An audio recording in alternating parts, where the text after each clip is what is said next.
प्रभु यीशु मसीह के जलाली और सामर्थी नाम में आज दिनांक 27 अप्रैल दिन गुरुवार को हम आप सब श्रोताओं का हार्दिक स्वागत करते हैं। आज के दिन के लिए जो वचन है लिया गया है भजन संगीता की पुस्तक उसका 32 अध्याय 1 पद।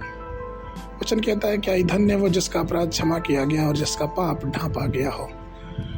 प्रियो, भजन 32 क्षमा को समर्पित एक अध्याय है। यह अध्याय संत अगस्तीन का सबसे पसंदीदा अध्याय था। उद्धार पाए जाने से पहले उन्होंने पाप का जीवन व्यतीत किया था। अपने उद्धार के समय उन्होंने भजन 32 को बार बार पढ़ा और टूटे मन से रोए। उन्होंने इस भजन को अपने कमरे की दीवार पर भी लिखा था।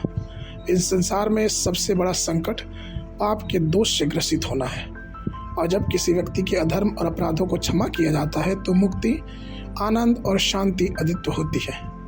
इसलिए हर एक मनुष्य को चाहिए कि वह कलवरी के क्रूस के पास आए, अपने पापों को स्वीकार करे और प्रभु से उस अतुलनीय क्षमा को प्राप्त करे।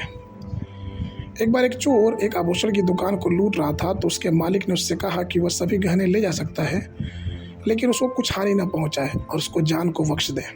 लेकिन चोर ने उसकी ना सुनी और गहने को लूटने के साथ साथ उसके मालिक को भी जान से मार के वहां से फरार हो गया। आखिरकार पुलिस ने उसे पकड़ लिया और कोर्ट में पेश किया।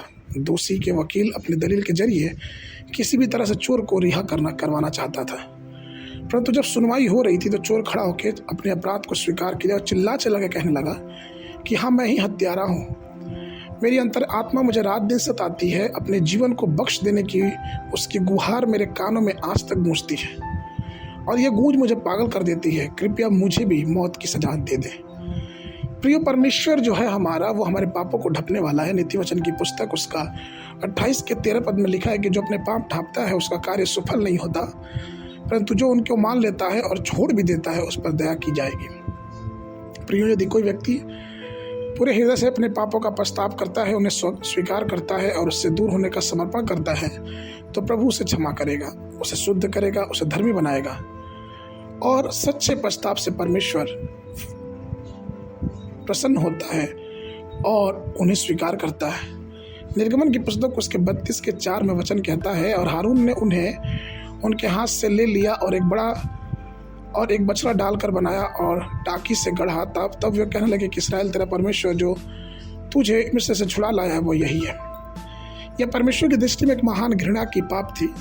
हारून ने एक मूर्ति बनाई इसराइलियों के लिए और उसको पूजा करने के प्रेरित किया, लेकिन जब मूसा ने उससे सवाल किया तब हारून ने उसका उत्तर दूसरे रूप से दिया। निर्गमन की पुस्तक उसके 32 के 24 पद में हारून कहता है, तब मैंने उससे कहा, जिसके पास सोने के गहने हो उन्हें उतार कर मेरे पास लाए, और उन्होंने मुझको दिया और मैंने उसे आग में डाला और वह बछड़ा बनकर निकल पड़ा। अर्थात यह स्पष्ट रूप से झूठ था जो अपनी स्थिति में मनगढ़ंत बातें को बना के बयां किया, और ऐसे झूठ का परिणाम परमेश्वर ने दंड के रूप में इसराइलियों को दिया भी।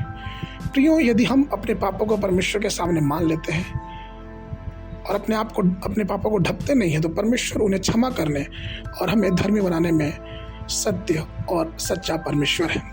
इसलिए आइए परमेश्वर के सामने अपने अपराधों को मान के परमेश्वर की अलौकिक अनुग्रह और अलौकिक शक्ति का आनंद अपने जीवन में उठाए। आज के मनन के लिए याकूब की पुस्तक उसका 5 अध्याय 16 पद। एक दूसरे के सामने अपने अपने अपराधों को मान लो और एक दूसरे के लिए प्रार्थना करो।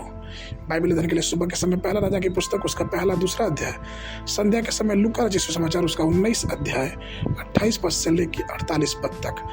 परमेश्वर आप सबको बहुत बहुत आशीष देवे।